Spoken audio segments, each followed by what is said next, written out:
وراودته التي هو في بيتها عن نفسه وغلقت الأبواب وقالت هيت لك قال معاذ الله إنه ربي أحسن مثواي إنه لا يفلح الظالمون۔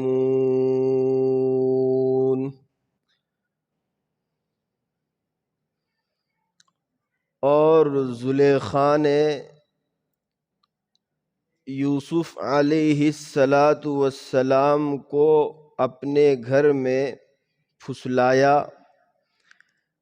وغلقت الابواب، اور کمروں کے دروازے بند کر دیے، وقالت، اور زلیخا کہتی ہے، حیت لک، یوسف آ میرے ساتھ گناہ کا کام کر، قال معاذ اللہ، تو یوسف فرماتے ہیں میں اللہ سے پناہ مانگتا ہوں، بے شک وہ میرا رب ہے جس نے مجھے بہترین ٹھکانہ دیا ہے۔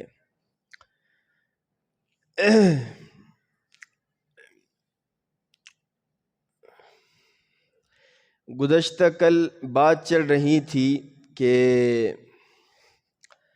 زلیخا نے حضرت یوسف علی نبینا علیہ السلام کو پھسلایا، للچایا۔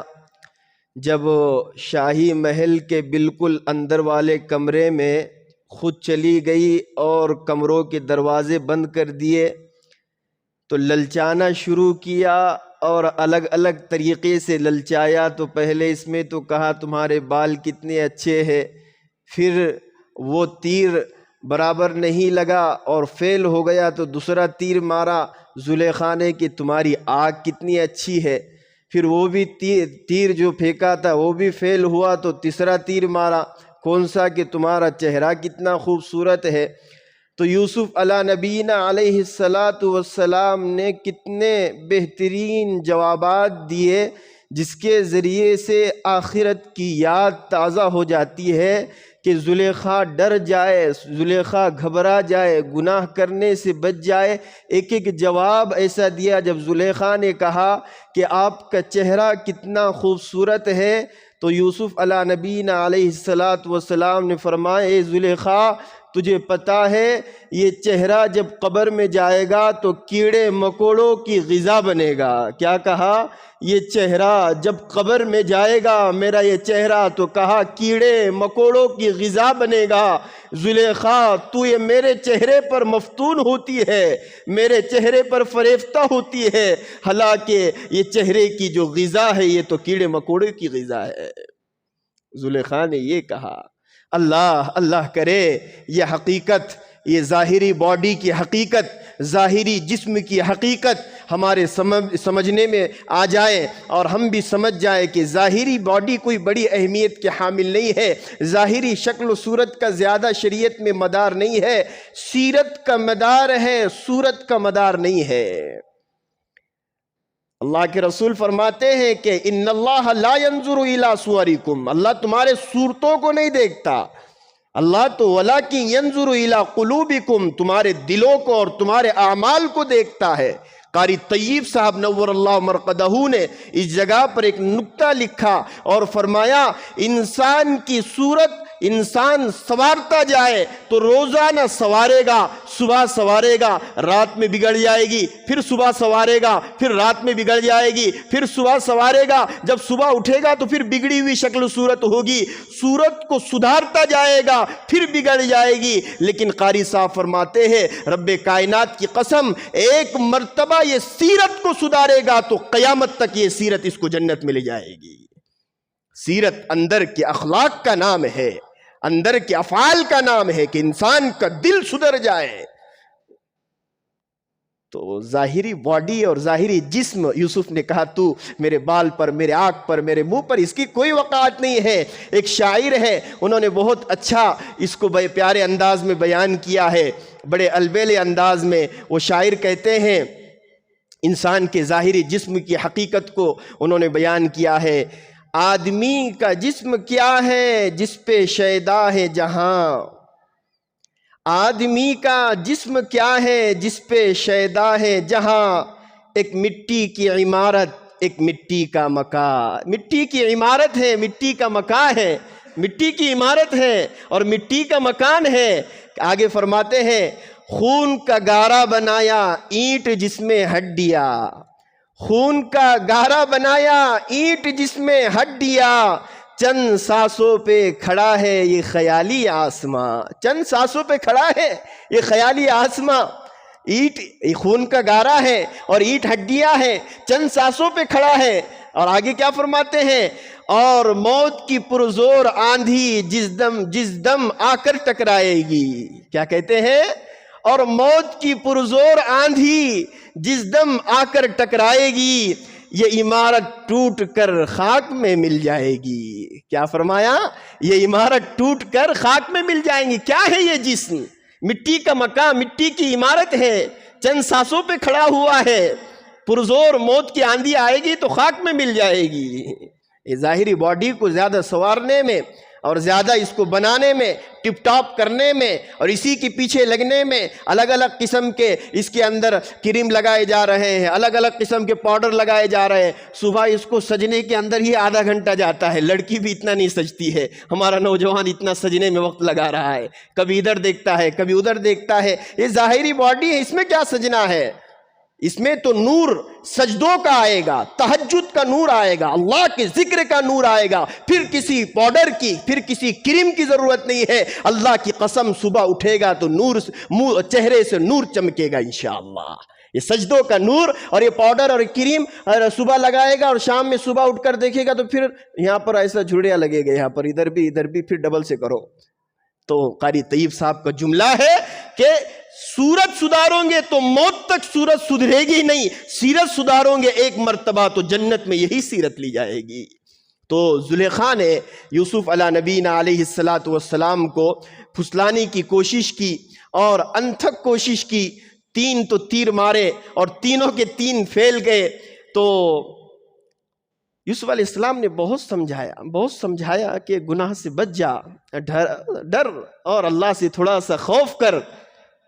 تو اس نے کہا کہ میں نے تو بہت پھسلانے کی کوشش کی، اپنے جال میں پھنسانے کی کوشش کی، پھنستے نہیں ہیں، میں نے للچایا اور ڈائریکٹ بات نہیں کی، گھما پھرا کر ان کو میرے طرف مائل کرنے کی کوشش کی تو مائل ہوتے نہیں، متوجہ ہوتے نہیں ہیں اور اپنی توجہ میری طرف کرتے نہیں۔ تو آپ آخر میں ڈائریکٹ صاف الفاظ میں کیا کہتی ہے، قالت حیت لک، اے یوسف آ میرے ساتھ گناہ کا کام کر، میری خواہش پورا کر۔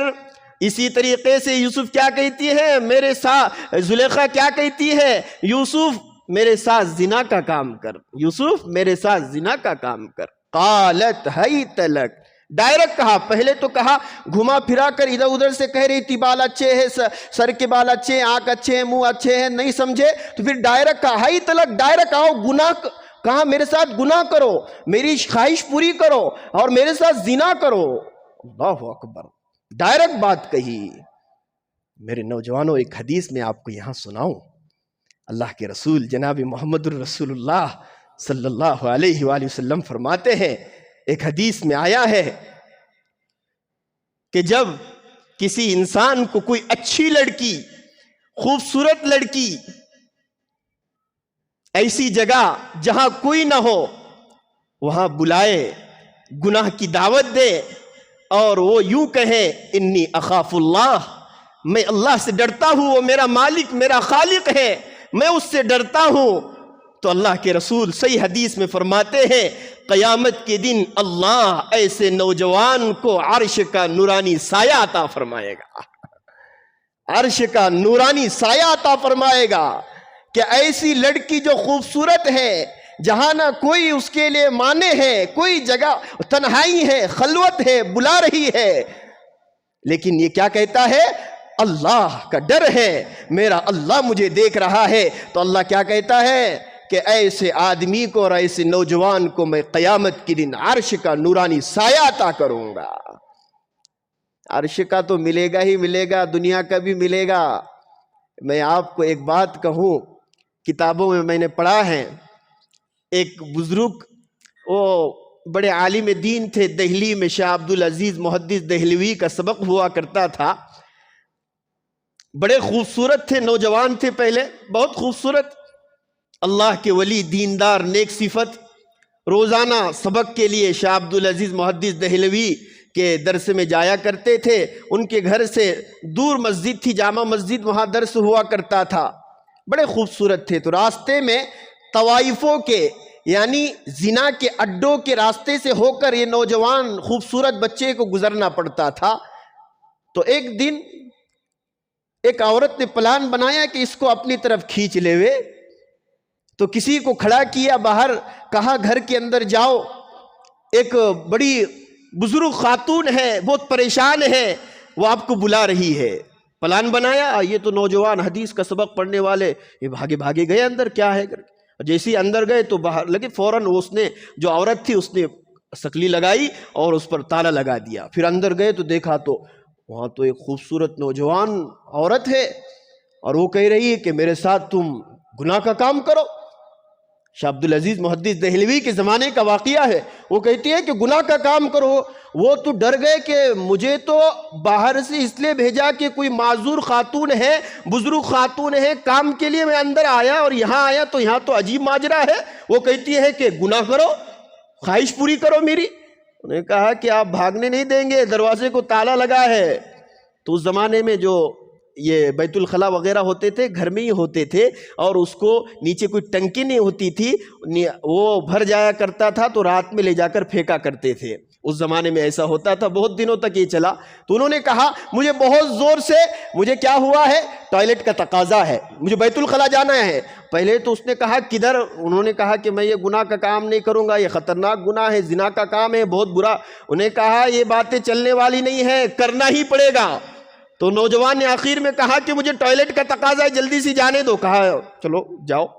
وہ گئے اندر، اور جانے کے بعد انہوں نے کہا کہ اس سے بچنے کا ایک ہی راستہ ہے، کیونکہ اس نے تو بڑا خطرناک طریقے سے مجھے اب اندر بند کر دیا ہے، ہر طرف سے اب یہ ہے کہ باہر نکلوں گا تو ایک گناہ میں مبتلا ہو جاؤں گا، زنا کا گناہ ہو جائے گا مجھ سے۔ تو وہ اندر گئے۔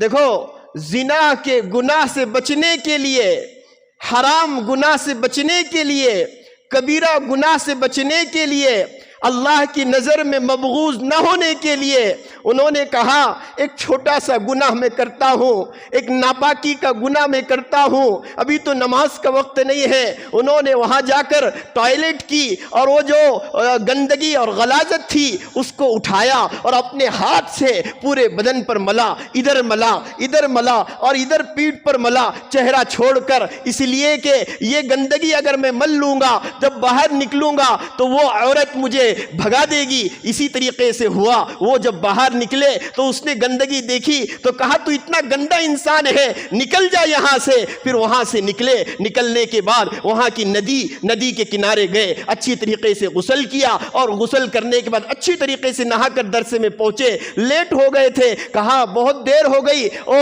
نوجوان شاگرد کو پوچھتے ہیں شاہ عبدالعزیز بہت دیر ہوئی، تو کہا ایسا ایسا ہوا تھا، واقعہ تو نہیں سنایا، بیٹھ گئے درس میں۔ لیکن درس کے آخر میں شاہ عبدالعزیز محدث دہلوی کہتے ہیں کہ مشک کی خوشبو کہاں سے آ رہی ہے، مشک کی خوشبو کہاں سے آ رہی ہے؟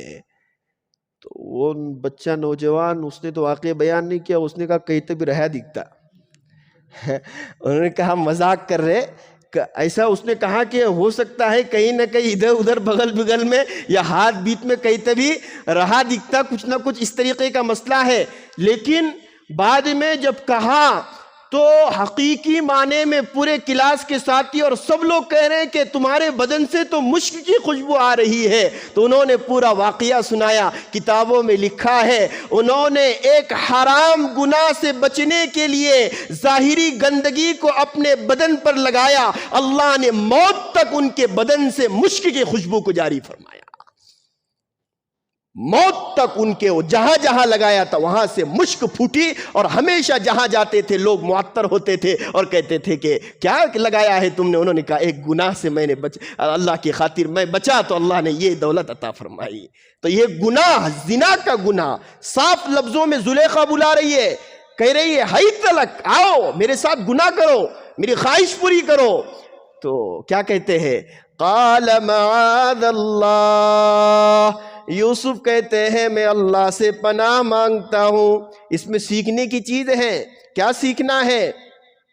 یہ تو نبی کی بات چل رہی ہے، پیغمبر کی بات چل رہی ہے، لیکن کوئی بھی انسان اللہ کی مدد کے بغیر، اللہ کی نصرت کے بغیر گناہ سے بچ نہیں سکتا ہے۔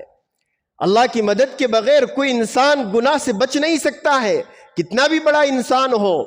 اللہ کی مدد اگر شامل حال نہ ہو تو کوئی انسان جو ہے وہ گناہ سے بچ نہیں سکتا ہے۔ اسی واقعے میں آگے یوسف علیہ نبینا علیہ السلام وہ 13واں پارہ شروع ہوتا ہے، اس کے شروع میں فرماتے ہیں وَمَا أُبَرِّئُ نَفْسِي إِنَّ النَّفْسَ لَأَمَّارَةٌ بِالسُّوءِ إِلَّا مَا رَحِمَ رَبِّي، کہ نفس کا کوئی بھروسہ نہیں ہے۔ نفس ایسا ڈینجر اور ایسا خطرناک ہے کہ اللہ کی اگر مہربانی نہ ہو تو انسان کو کہیں پر بھی پھنسا دے وے۔ ہمارے چشتیہ سلسلے کے ایک بہت بڑے بزرگ گزرے ہیں، خواجہ حسن بصری۔ یہ اتنے بڑے اللہ کے ولی گزرے ہیں کہ بعض لوگوں نے کہا ان کی امی ام المؤمنین حضرت ام سلمہ رضی اللہ تعالی عنہا کی ہاں باندی تھی، اور کبھی کبھار وہ باندی کام کیا کرتی تھی، تو یہ خواجہ حسن بصری رحمت اللہ علیہ کو وہ ام سلمہ ام المؤمنین دودھ پلایا کرتی تھی۔ یعنی بڑے تابعی گزرے ہیں خواجہ حسن بصری رحمت اللہ علیہ، بہت بڑے اللہ کے ولی، تابعی جسے کہا جاتا ہے، ولی کامل۔ ان کے زمانے میں ایک عورت تھی جس کا نام تھا رابعہ بصریہ، وہ بہت بڑی، وہ بھی نیک عورت۔ تو شیطان نے چیلنج کیا تھا کہ حسن بصری اور رابعہ بصریہ ایک جگہ تنہائی میں بیٹھ جائیں، ایک جگہ تنہائی میں ہو تو میں ان دونوں کو ہلا کر رکھ دوں گا۔ کہاں حسن بصری اور کہاں رابعہ بصریہ؟ شیطان کہہ رہا ہے کہ دونوں ایک جگہ اور خلوت میں اور تنہائی میں ہو تو میرا چیلنج ہے کہ دونوں کے دل میں گناہ کا داعیہ پیدا کر کے رہوں گا۔ یہ شیطان کے ساتھ میرا اور آپ کا کیا حساب آوے؟ وہ تو خواجہ حسن بصری اور رابعہ بصریہ کو کہہ رہا ہے کہ تنہائی اور خلوت میں آ جائے تو ان کو ہلا کر رکھ دوں گا۔ تو خلوت میں اور جلوت میں اور تنہائی میں کبھی اکیلے نہیں رہنا چاہیے، کبھی اکیلے نہیں رہنا چاہیے کسی کے ساتھ۔ اور جب کبھی اس طریقے کا مسئلہ ہو تو فوراً اللہ سے دعا کرنی چاہیے، اے اللہ معاف کر دیجئے، اللہ آپ بچا لیجئے، اللہ آپ نظر کرم فرما دیجئے۔ جیسے یہاں پر یوسف علیہ نبینا علیہ السلام نے کیا کہا کہ اللہ کی پناہ مانگتا ہوں میں تجھ سے۔ اللہ کی پناہ مل گئی تو سب مل گیا، اللہ کی پناہ مل گئی تو میں بھٹک نہیں سکتا ہوں، اللہ کی پناہ مل گئی تو گمراہ نہیں ہو سکتا۔ صاف کہہ دیا اللہ کی پناہ۔ پھر آگے کیا کہتے ہیں اور سمجھاتے ہیں زلیخا کو، انہو ربی احسن مثوائے۔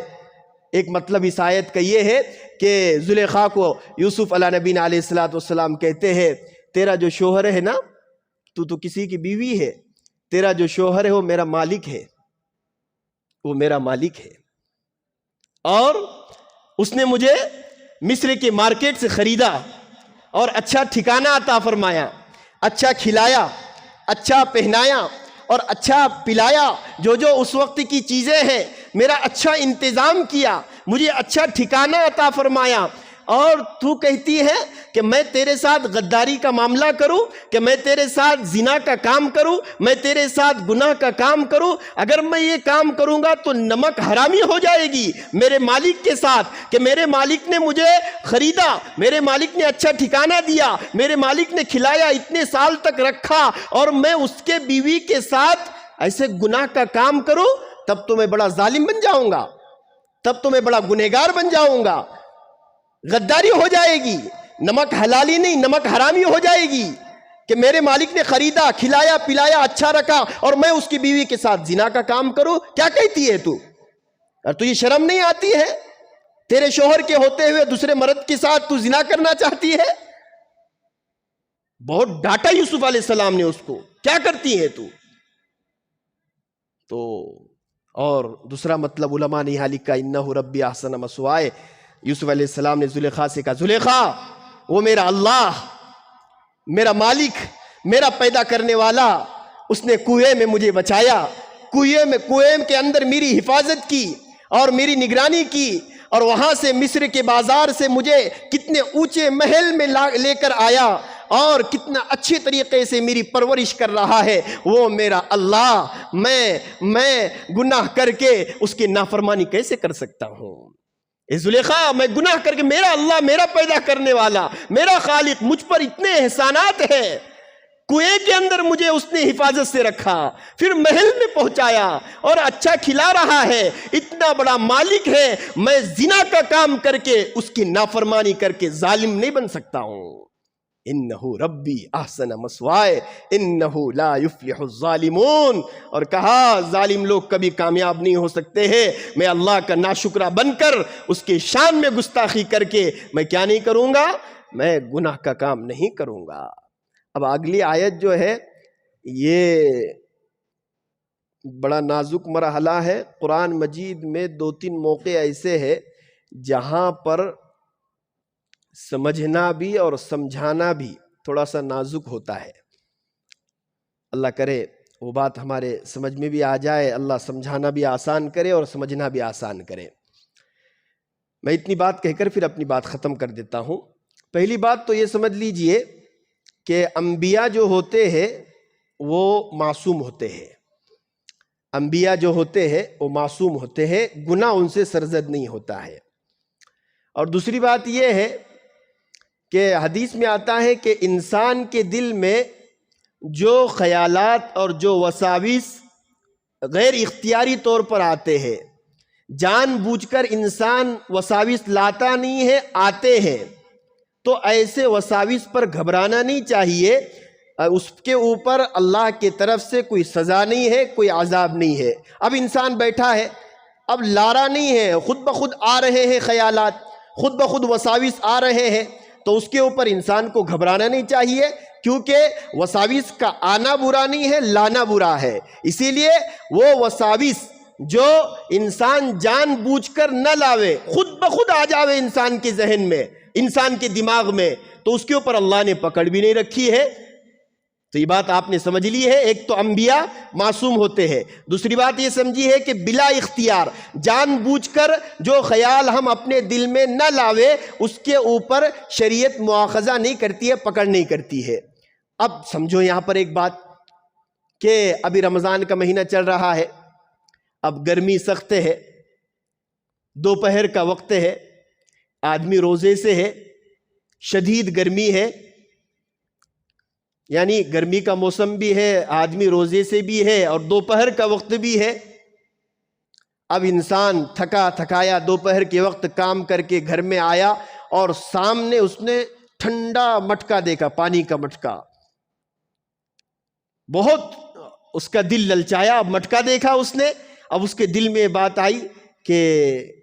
بات آئی نہ چاہتے ہوئے کہ ایک آدھا گلاس پی لوں، ذرا دل کو ٹھنڈک مل جاوے، اس طریقے سے خیال آیا، وسوسہ آیا اس طریقے سے۔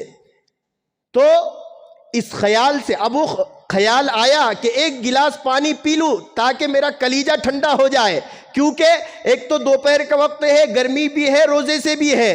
خیال آیا لیکن پیے گا نہیں وہ، کیونکہ اس کو معلوم ہے کہ اس پر عذاب آئے گا، اگر پی لوں گا تو سزا آئے گی اللہ کی طرف سے۔ ایسے خیال سے نہ روزہ ٹوٹے گا نہ اس کو گناہ ہوگا کچھ، کیوں؟ لیکن آپ دیکھیے نا، گرمی کا وقت بھی ہے، روزے سے بھی ہے، دوپہر کا وقت بھی ہے، خیال آ رہا ہے، خیال آنے سے، وسوسہ آنے سے نہ گناہ ملے گا نہ روزہ ٹوٹے گا۔ اب اسی طریقے سے اب یہ شاہی محل کے اندر، بالکل اندر والے کمرے میں زلیخا اور یوسف علیہ السلام ہے، کوئی نہیں وہاں، تنہائی میں ہے۔ میری بات سنو، تنہائی میں ہے، ایک تو تنہائی، اور دوسری چیز یوسف علیہ السلام بھی جوان، زلیخا بھی جوان، اور تیسری بات یوسف علیہ السلام بھی خوبصورت اور زلیخا بھی بہت خوبصورت۔ کتنی چیزیں جمع ہے، ایک تو تنہائی ہے، کوئی وہاں کوئی بولنے والا نہیں ہے، اور دوسری چیز یہ بھی جوان وہ بھی جوان، اور تیسری چیز یہ کہ یہ بھی خوبصورت اور وہ بھی خوبصورت۔ تو اللہ تعالیٰ یہاں فرماتے ہیں کہ زلیخا نے تو پکا اور مضبوط ارادہ کیا تھا گناہ کرنے کا، پکا، اور وَلَقَدْ هَمَّتْ بِهِ وَهَمَّ بِهَا، زلیخا نے تو مضبوط اور پکا ارادہ کیا تھا گناہ کرنے کا، اور یوسف علیہ السلام کا بھی معمولی سا خیال اور وسوسہ ان کے ذہن میں بھی آیا تھا۔ یوسف علیہ السلام کے ذہن میں بھی بلا اختیار کے معمولی سا وسوسہ اس طریقے سے آیا تھا گناہ کا۔ میں نے کہا نا کہ گرمی بھی ہو اور روزہ بھی ہو اور سامنے مٹکا بھی ہو تو انسان کو خیال آتا ہے، لیکن اس خیال سے نہ روزہ ٹوٹتا ہے نہ انسان کو گناہ ہوتا ہے۔ تو یہاں پر بھی جوانی ہے، خوبصورتی ہے، تنہائی ہے اور بلا رہی ہے، تو غیر شعوری طور پر بلا اختیار یوسف علیہ السلام کے ذہن میں معمولی سا خیال آ گیا تھا، بلا اختیار تھوڑا سا۔ زلیخا کا تو مکمل یہ اس نے تو پلاننگ ہی اس لیے کی تھی کہ زنا کا کام کرنا تھا، لیکن یوسف کا معمولی سا تھوڑا سا خیال گیا تھا اس طرف۔ اللہ کہہ رہے لیکن کیا ہوا؟ اللہ نے بچایا۔ کیسے بچایا؟ لولا ارآ برہان ربی، اگر وہ اپنے رب کی علامت اور نشانی نہیں دیکھ لیتے تو وہ بھی گناہ میں مبتلا ہو جاتے۔ کیسے گناہ میں مبتلا ہو جاتے؟ اب کیا ہوا؟ یوسف علیہ نبینا علیہ السلام کے ذہن میں بھی معمولی سا ایسا خیال آیا، تو مسلم شریف کے حدیث میں ہے فرشتوں نے اللہ سے عرض کی، اللہ یہ کیا ہو رہا ہے؟ ادھر ایک نبی ہے، ادھر عورت ہے، یوسف علیہ السلام کے ذہن میں بھی معمولی سا خیال آ رہا ہے، اللہ یہ کیا ہو رہا ہے؟ اللہ نے کہا ذرا انتظار کرو، آگے کیا ہوتا دیکھو۔ اللہ نے کہا، مسلم شریف کی حدیث ہے، اللہ نے کہا دیکھو آگے کیا ہوتا ہے، انتظار کرو۔ اگر میرا بندہ گناہ کرتا ہے بہت تنہائی میں ہے، خلوت میں ہے، اور کہا گناہ کرتا ہے تو ایک گناہ لکھ لو، اور اگر گناہ نہیں کرتا ہے تو کہا اس کے نامہ اعمال میں بہت ساری نیکیاں لکھ لو۔ میں آپ کو کہوں مفت میں نیکی کمانے کا ایک طریقہ بتلاؤ آپ کو۔ مفت میں نیکی کمانے کا ایک طریقہ یہ ہے کہ ایک انسان، حدیث میں آتا ہے، صرف نیکی کا ارادہ کرتا ہے، مائنڈ بناتا ہے، صرف نیکی کا ارادہ کرتا ہے تو اللہ فرشتوں کو کہتے اب ایک نیکی کا ثواب لکھ دو اس کو۔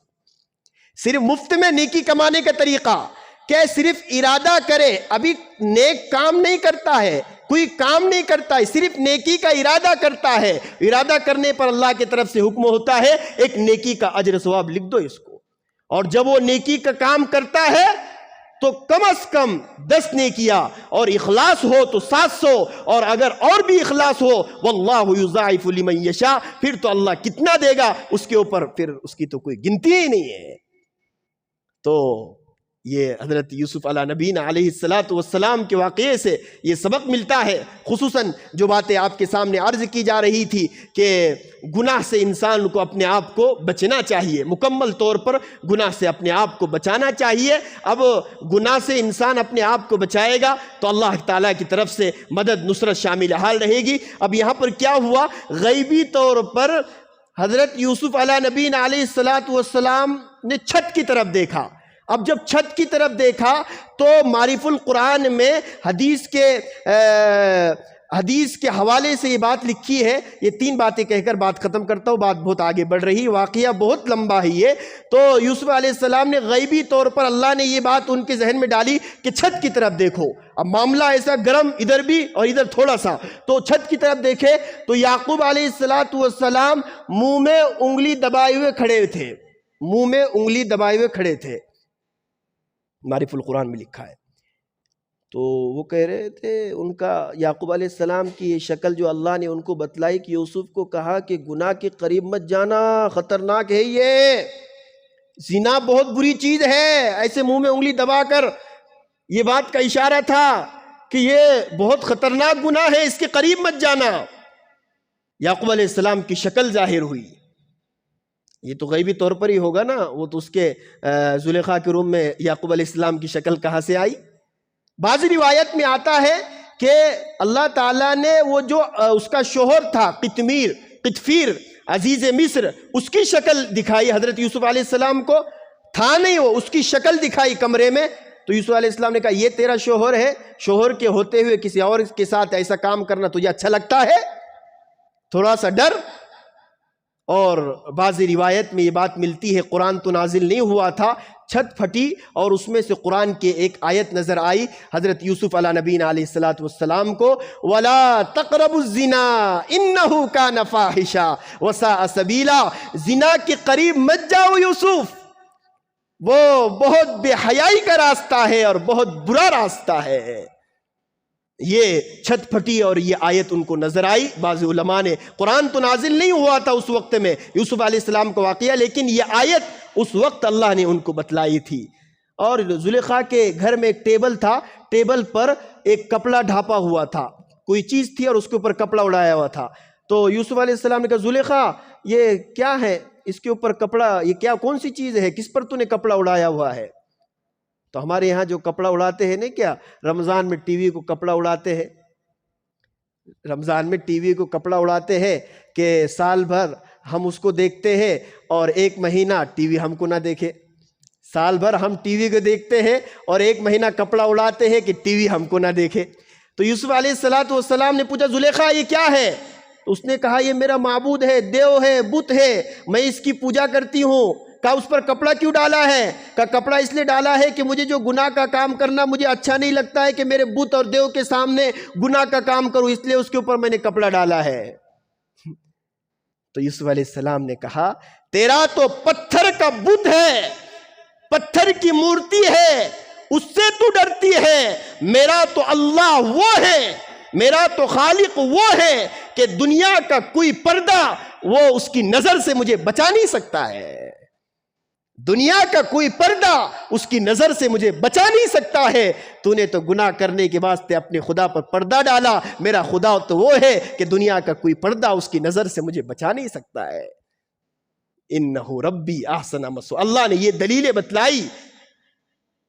یوسف علیہ نبینا علیہ السلام کا واقعہ بہت لمبا ہے، لیکن بڑی تمہیدی باتیں اور کچھ اہم باتیں آپ کے سامنے آج عرض کی گئی ہے. انشاءاللہ آئندہ کل وہ آپ کے سامنے آگے کا واقعہ بیان کیا جائے.